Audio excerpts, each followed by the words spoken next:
It is said by the Eldar that men came into the world in the time of the shadow of Morgoth, and they fell swiftly under his dominion, for he sent his emissaries among them, and they listened to his evil and cunning words, and they worshipped the darkness, and yet feared it. But there were some that turned from evil and left the lands of their kindred, and wandered ever westward, for they had heard a rumour that in the west there was a light which the shadow could not dim. The servants of Morgoth pursued them with hatred, and their ways were long and hard. Yet they came at last to the lands that looked upon the sea, and they entered Beleriand in the days of the War of the Jewels. The Edain, these were named in the Sindarin tongue, and they became friends and allies of the Eldar, and did deeds of great valour in the war against Morgoth. Of them was sprung, upon the side of his fathers, bright Eärendil, and in the Lay of Eärendil it is told how at the last, when the victory of Morgoth was almost complete, he built his ship Vingulot, that men called Eärendil, and voyaged upon the unsailed seas, seeking ever for Valinor. For he desired to speak before the powers on behalf of the two kindreds, that the Valar might have pity on them, and send them help in their uttermost need. Therefore, by elves and men, he is called Eärendil the Blessed, for he achieved his quest after long labours and many perils, and from Valinor there came the host of the Lords of the West. But Eärendil came never back to the lands that he had loved. In the great battle, when at last Morgoth was overthrown, and Thangorodrim was broken, the Edain alone of the kindreds of men fought for the Valar, whereas many others fought for Morgoth. And after the victory of the Lord of the West, those of the evil men who were not destroyed fled back into the east, where many of their race were still wandering in the unharvested lands, wild and lawless, refusing alike the summons of the Valar and of Morgoth. And the evil men came among them, and cast over them a shadow of fear, and they took them for kings. Then the Valar forsook for a time the men of Middle-earth, who had refused their summons, and had taken the friends of Morgoth to be their masters. And men dwelt in darkness, and were troubled by many evil things that Morgoth had devised in the days of his dominion, demons and dragons, and misshapen beasts, and the unclean orcs that are mockeries of the children of Ilúvatar. And the lot of men was unhappy. But Manwë put forth Morgoth, and shut him beyond the world in the void that is without, and he cannot himself return again into the world, present and visible, while the lords of the West are still enthroned. Yet the seeds that he had planted still grew and sprouted, bearing evil fruit, if any would tend them. But his will remained, and guided his servants, moving them ever to thwart the will of the Valar, and to destroy those that obeyed them. This the lords of the West knew full well.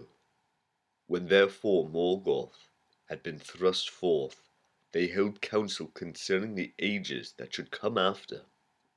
The Eldar they summoned to return into the West, and those that hearkened to the summons dwelt in the Isle of Eärendil. And there is in that land a haven that is named Avallone, for it is of all cities the nearest to Valinor. And the tower of Avallone is the first sight that the mariner beholds when at last he draws nigh to the undying lands over the leagues of the sea. To the fathers of men of the three faithful houses rich reward also was given, Eonwe came among them and taught them, and they were given wisdom and power, and life more enduring than any others of mortal race have possessed. A land was made for the Edain to dwell in, neither part of Middle-earth nor of Valinor, for it was sundered from either by a wide sea, yet it was nearer to Valinor. It was raised by Osse out of the depths of the great water, and it was established by Aule and enriched by Yavanna. And the Eldar brought thither flowers and fountains out of Tolaresia. That land the Valar called Andor, the land of gift, and the star of Eärendil shone bright in the west as a token that all was made ready, and as a guide over the sea, and men marvelled to see that silver flame in the paths of the sun.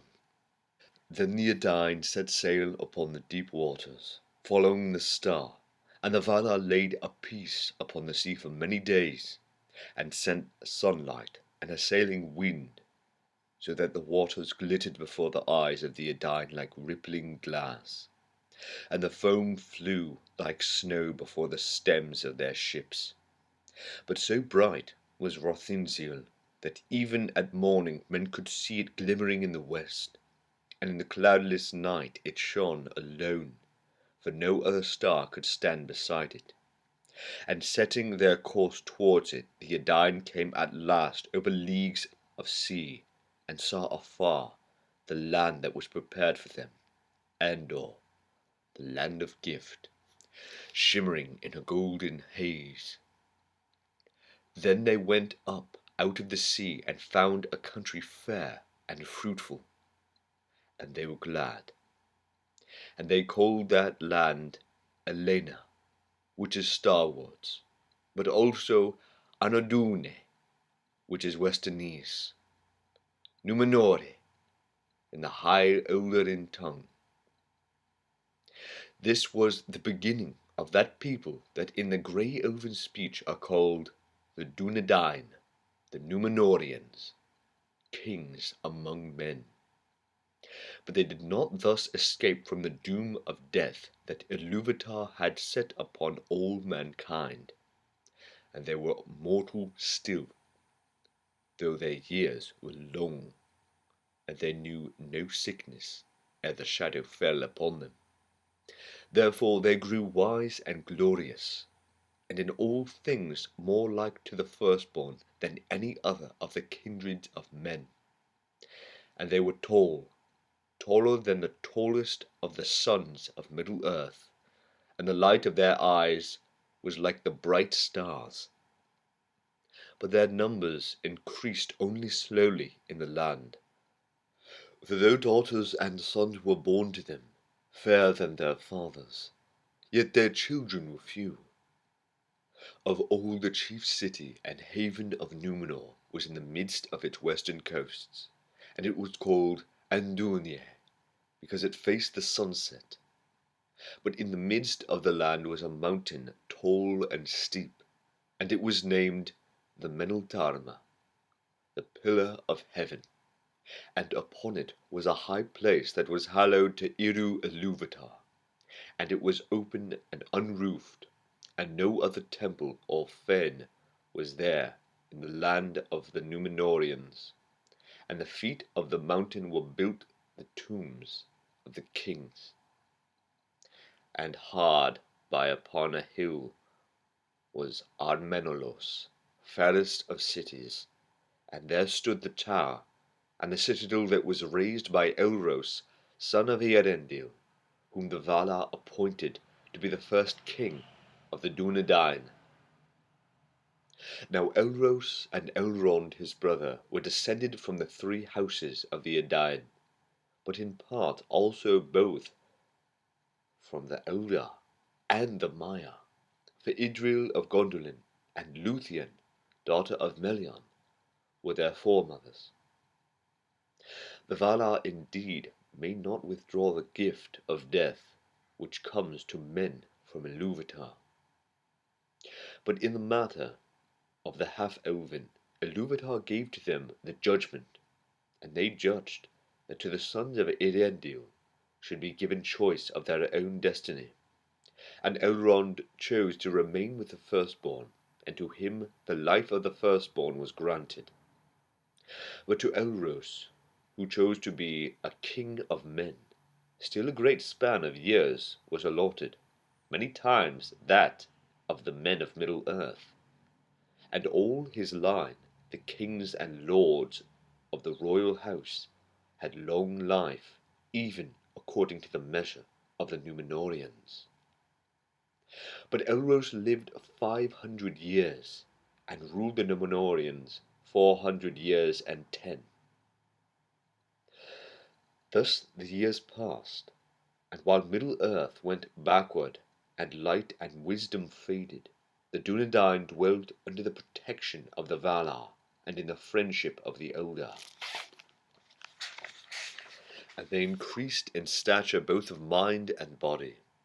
For though this people used still their own speech, their kings and lords knew and spoke also the elven tongue, which they had learned in the days of their alliance. And thus they held converse still with the Eldar, whether of Eärendil, or of the westlands of Middle-earth, and the law-masters among them learned also the high Eldarin tongue of the blessed realm, in which much story and song was preserved from the beginning of the world. And they made letters and scrolls and books, and wrote in them many things of wisdom and wonder in the high tide of their realm, of which all is now forgot. So it came to pass that beside their own names, all the lords of the Numenoreans had also Eldarin names, and the like with the cities and fair places that they founded in Numenor, and on the shores of the hitherlands. For the Dunedain became mighty in crafts, so that if they had had the mind they could easily have surpassed the evil kings of Middle-earth in the making of war and the forging of weapons. But they were become men of peace. Above all arts they nourished shipbuilding and seacraft, and they became mariners, whose like shall never be again, since the world was diminished. And voyaging upon the wide sea was the chief feat and adventure of their hardy men in the gallant days of their youth. But the lords of Valinor forbade them to sail far westward, that the coasts of Numenor could no longer be seen. And for long the Dunedain were content, though they did not fully understand the purpose of this ban. But the design of Manwë was that the Numenoreans should not be tempted to seek for the blessed realm, nor desire to overpass the limits set to their bliss, becoming enamoured of the immortality of the Valar and the Eldar, and the lands where all things endure. For in those days Valinor still remained in the world visible, and their Ilúvatar permitted the Valar to maintain upon the earth an abiding place, a memorial of that which might have been if Morgoth had not cast his shadow on the world. This the Numenoreans knew full well, and at times, when all the air was clear and the sun was in the east, they would look out and descry far off in the west a city white, shining on a distant shore, and a great harbour and a tower. For in those days the Numenoreans were far-sighted, yet even so it was only the keenest eyes among them that could see this vision. From the Meneltama, maybe, or from some tall ship that lay far off the western coast, as far as it was lawful for them to go, for they did not dare to break the ban of the lords of the west. But the wise among them knew that this distant land was not indeed the blessed realm of Valinor, but was Avallone, the haven of the Eldar upon Eärendil, easternmost of the Undying Lands. And thence at times the firstborn still would come sailing to Numenor in oarless boats, as white birds flying from the sunset.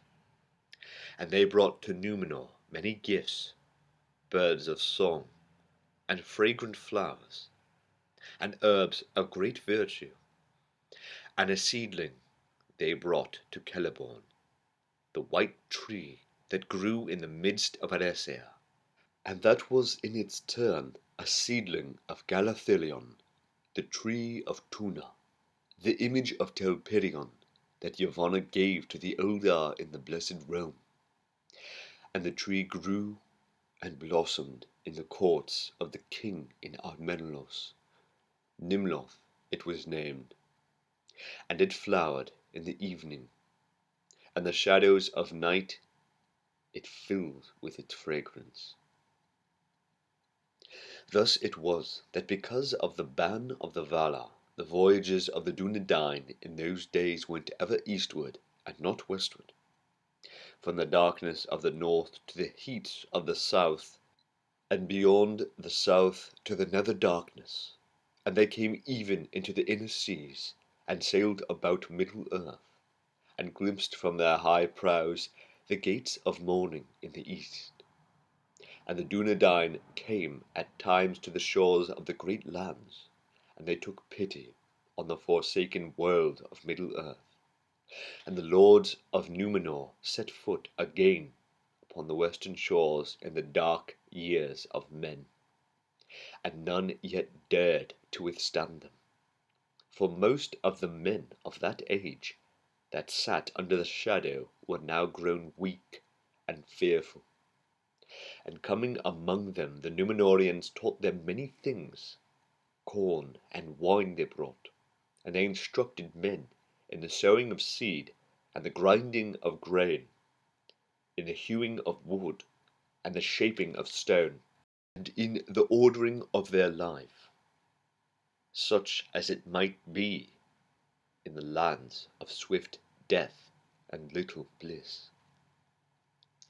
Then the men of Middle-earth were comforted, and here and there upon the western shores the houseless woods drew back, and men shook off the yoke of the offspring of Morgoth, and unlearned their terror of the dark, and they revered the memory of the tall sea kings, and when they had departed they called them gods, hoping for their return, for at that time the Numenorians dwelt never long in Middle-earth, nor made there as yet any habitation of their own.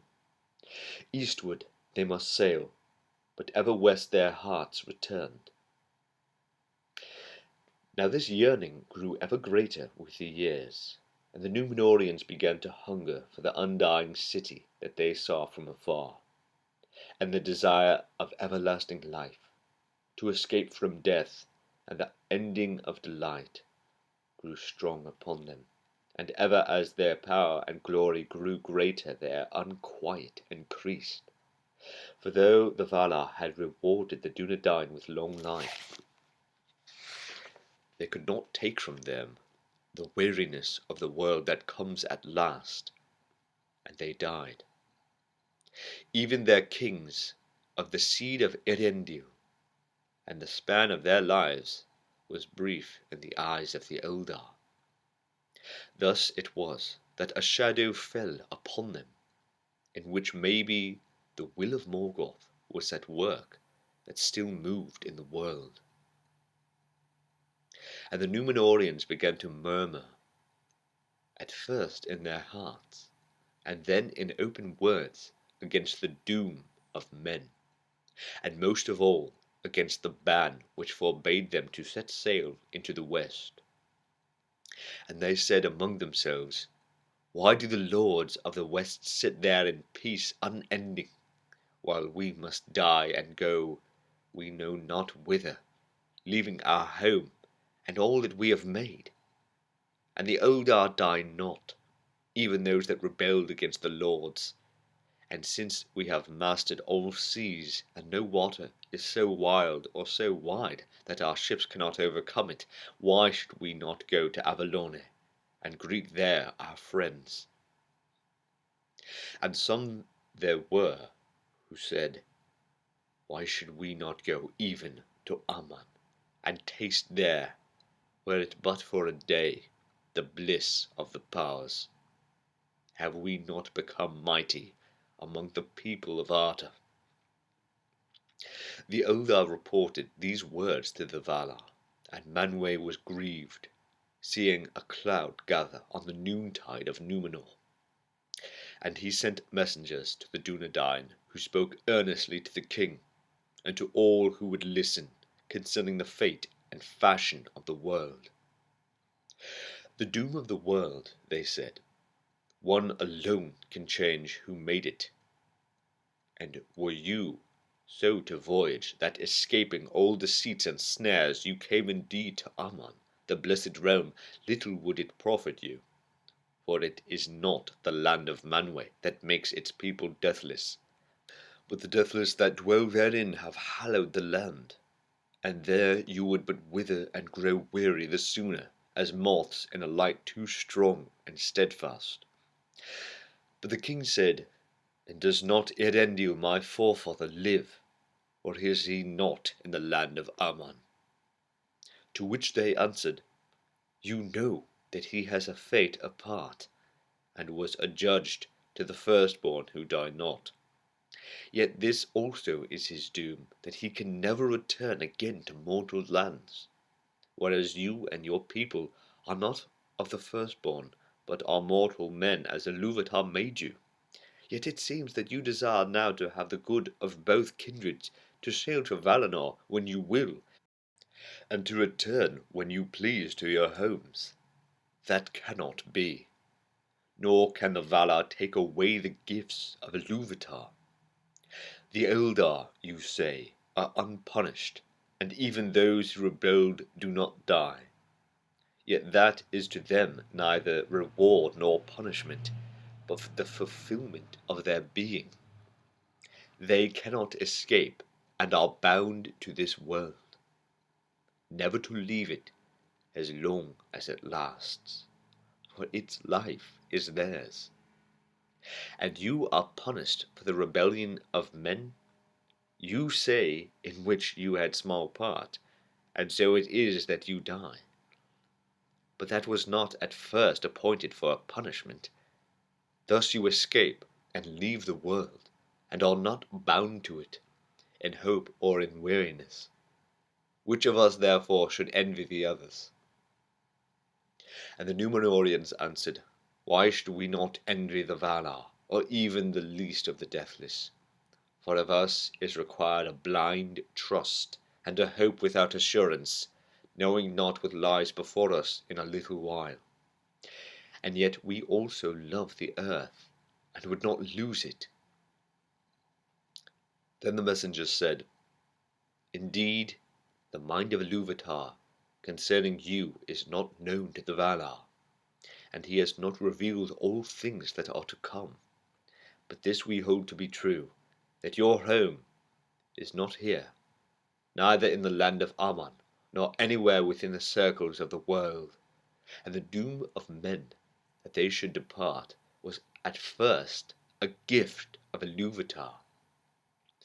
It became a grief to them only because, coming under the shadow of Morgoth, it seemed to them that they were surrounded by a great darkness, of which they were afraid, and some grew wilful and proud, and would not yield until life was reft from them. We who bear the ever-mounting burden of the years do not clearly understand this, but if that grief has returned to trouble you, as you say, then we fear that the shadow arises once more and grows again in your hearts. Therefore, though you be the Dunedain, fairest of men, who escaped from the shadow of old and fought valiantly against it, we say to you, beware! The will of Eru may not be gainsaid, and the Valar bid you earnestly not to withhold the trust to which you are called, lest soon it become again a bond by which you are constrained. Hope rather in the end even the least of your desires shall have fruit." The love of Arda was set in your hearts by Ilúvatar, and he does not plant to no purpose. Nonetheless, many ages of men unborn may pass ere that purpose is made known, and to you it will be revealed, and not to the Valar. These things took place in the days of Tar-Palantir, the shipbuilder, and of Tar-Atanamir, his son. And they were proud men, eager for wealth, and they laid the men of Middle-earth under tribute, taking now rather than giving. It was to Tar-Atanamir that the messengers came, and he was the 13th king, and in his day the realm of Numenor had endured for more than 2,000 years, and was come to the zenith of its bliss, if not yet of its power. But Atanamir was ill pleased with the counsel of the messengers, and gave little heed to it, and the greater part of his people followed him, for they wished still to escape death in their own day, not waiting upon hope. And Atanamir lived to a great age, clinging to his life beyond the end of all joy. And he was the first of the Numenoreans to do this, refusing to depart until he was witless and unmanned, and denying to his son the kingship at the height of his days.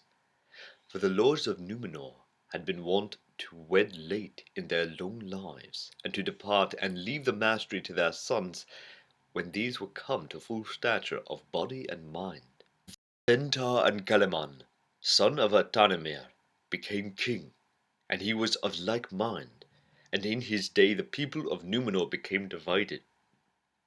On the one hand was the greater party, and they were called the king's men, and they grew proud, and were estranged from the Eldar and the Valar. And on the other hand was the lesser party, and they were called the Elendili, the Elf-friends. For though they remained loyal indeed to the king and the house of Elros, they wished to keep the friendship of the Eldar, and they hearkened to the counsel of the lords of the West.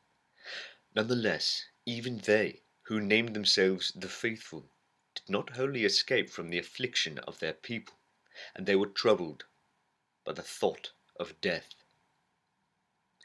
Thus the bliss of Westernese became diminished, but still its might and splendour increased, for the kings and their people had not yet abandoned wisdom, and if they loved the Valar no longer, at least they still feared them. They did not dare openly to break the ban, or to sail beyond the limits that had been appointed. Eastward still they steered their tall ships, but the fear of death grew ever darker upon them, and they delayed it by all means that they could, and they began to build great houses for their dead, while their wise men laboured unceasingly to discover if they might the secret of recalling life, or at the least of the prolonging of men's days. Yet they achieved only the art of preserving incorrupt the dead flesh of men, and they filled all the land with silent tombs, in which the thought of death was enshrined in the darkness. But those that lived turned the more eagerly to pleasure and revelry, desiring ever more goods and more riches, and after the days of Tar and Kaliman, the offering of the first fruits of Eru was neglected, and men went seldom any more to the hallow upon the heights of Meneltarma in the midst of the land.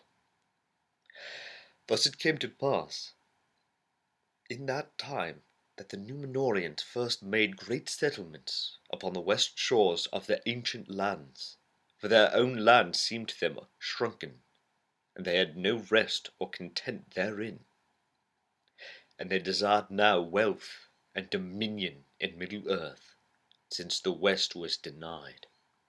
Great harbours and strong towers they made, and there many of them took up their abode. They appeared now rather as lords and masters and gatherers of tribute than as helpers and teachers, and the great ships of the Numenorians were borne east on the winds and returned ever laden, and the power and majesty of their kings were increased, and they drank, and they feasted, and they clad themselves in silver and gold. In all this their elf friend had small part. They alone came now ever to the north and the land of Gil-galad, keeping their friendship with the elves and lending them aid against Sauron, and their haven was Pelagia, above the mouths of Anduin the Great. But the king's men sailed far away to the south, and the lordship and strongholds that they made have left many rumours in the legends of men.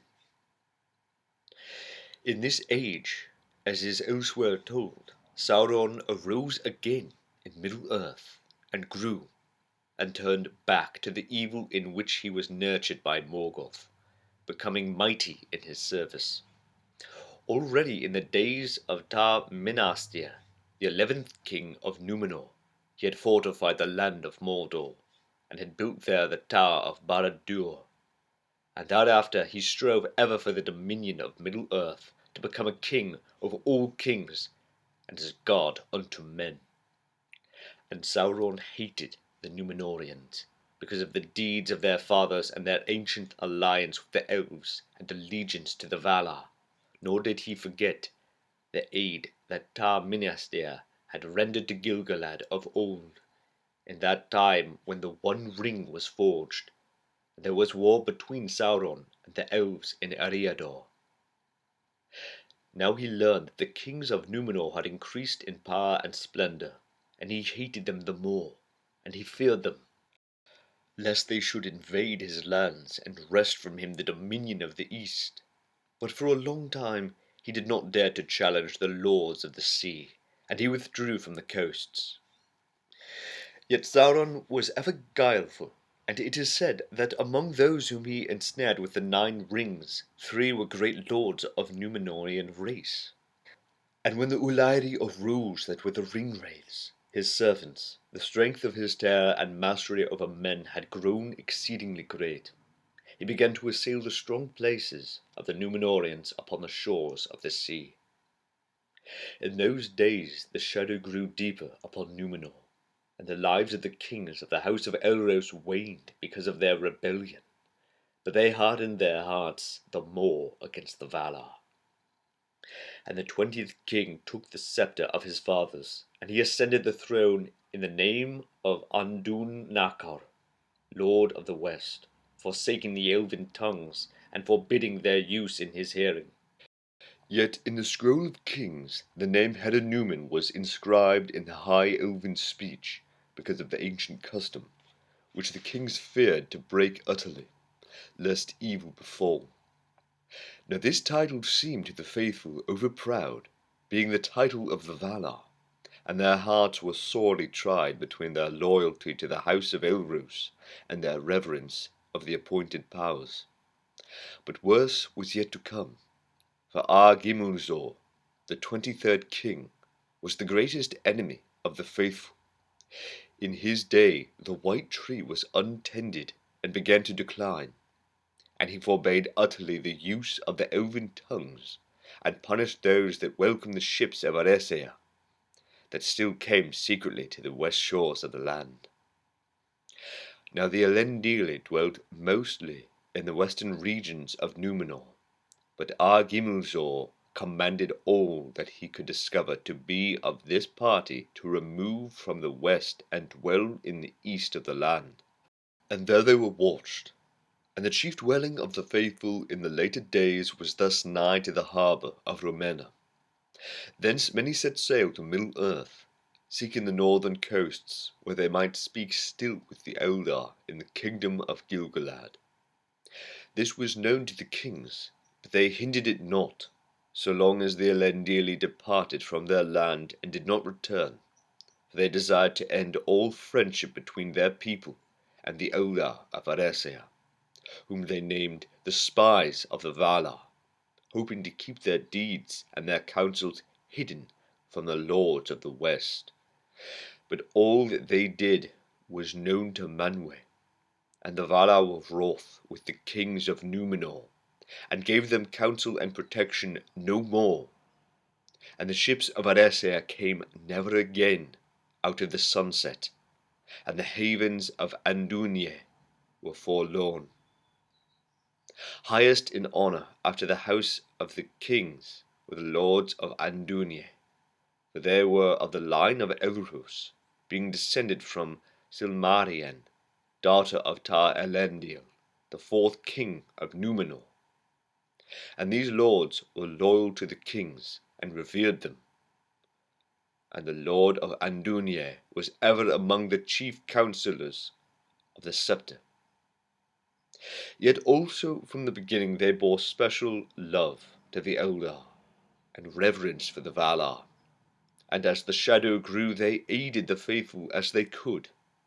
But for long they did not declare themselves openly, and sought rather to amend the hearts of the lords of the sceptre with wiser counsels.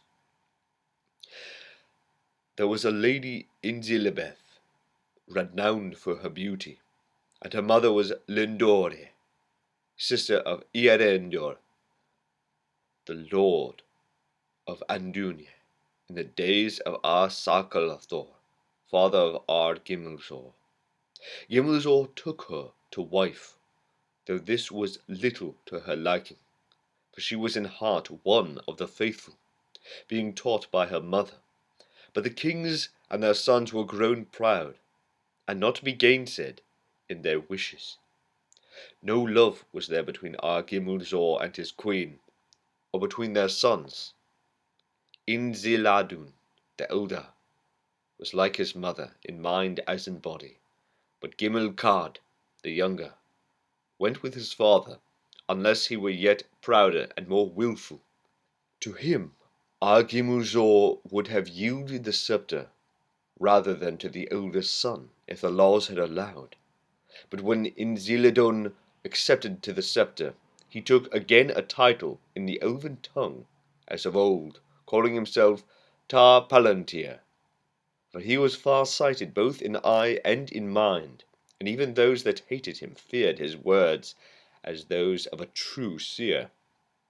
He gave peace for a while to the faithful, and he went once more at due seasons to the Hollow of Iru upon the Meneltarma, which Ar-Gimilzor had forsaken.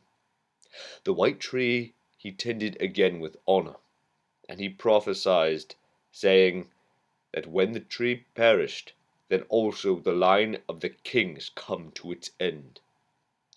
But his repentance was too late to appease the anger of the Valar with the insolence of his fathers, of which the greater part of his people did not repent.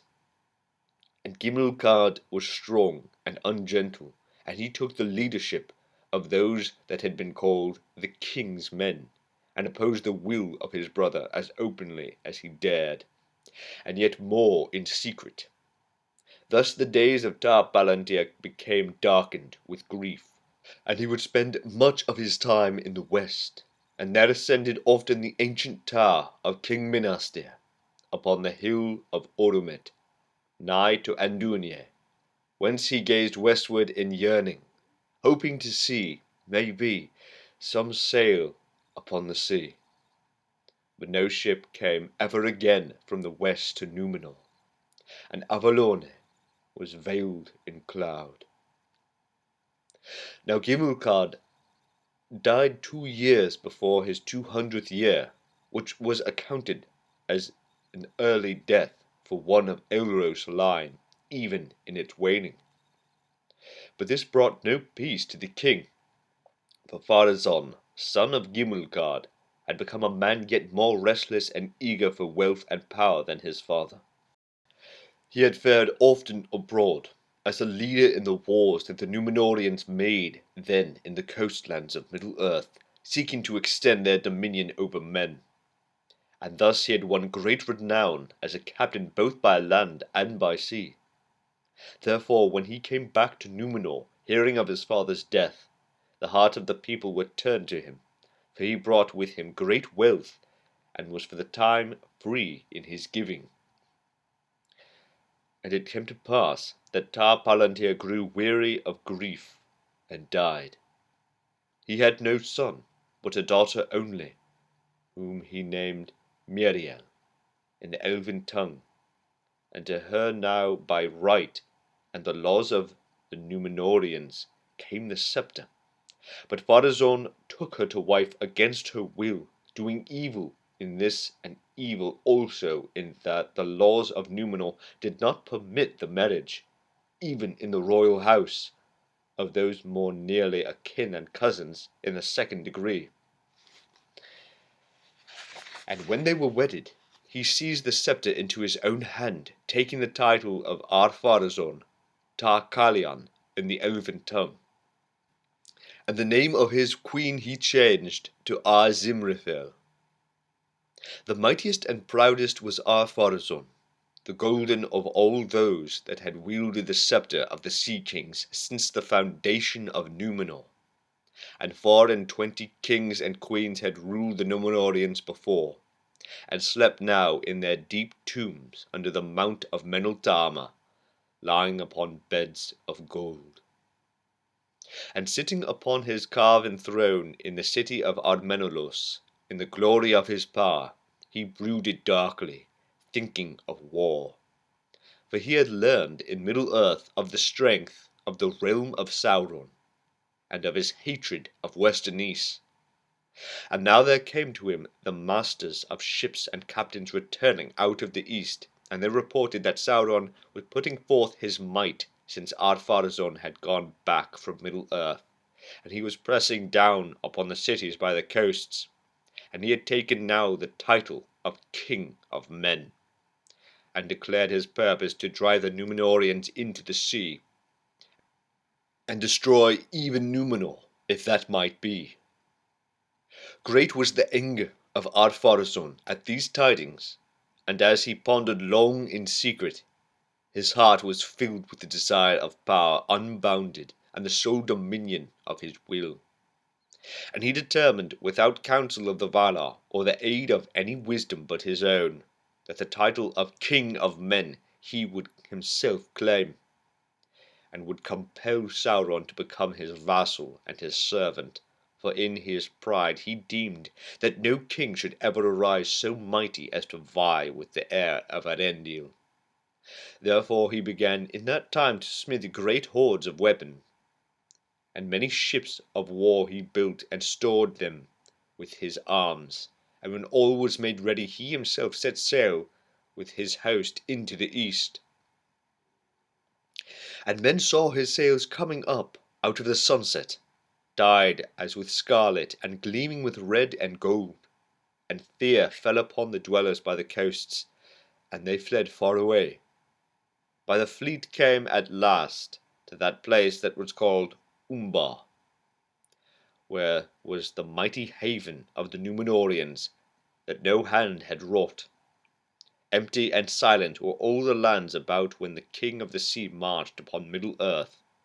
For 7 days he journeyed with banner and trumpet, and he came to a hill, and he went up, and he set there his pavilion and his throne, and he sat him down in the midst of the land, and the tents of his host were ranged all about him, blue, golden, and white, as a field of tall flowers. Then he sent forth heralds, and he commanded Sauron to come before him and swear to him fealty. And Sauron came, even from his mighty tower of Barad-dûr he came, and made no offer of battle. For he perceived that the power and majesty of the kings of the sea surpassed all rumour of them, so that he could not trust even the greatest of his servants to withstand them, and he saw not his time yet to work his will with the Dunedain. And he was crafty, well skilled to gain what he would by subtlety when force might not avail. Therefore he humbled himself before Ar-Pharazôn, and smoothed his tongue, and men wondered, for all that he said seemed fair and wise. But Ar-Pharazôn was not yet deceived, and it came into his mind that, for the better keeping of Sauron, and of his oaths of fealty, he should be brought to Numenor, there to dwell as a hostage for himself and all his servants in Middle-earth. To this Sauron assented as one constrained, yet in his secret thought he received it gladly, for it chimed indeed with his desire. And Sauron passed over the sea, and looked upon the land of Numenor, and on the city of Ar-Menellos, in the days of its glory.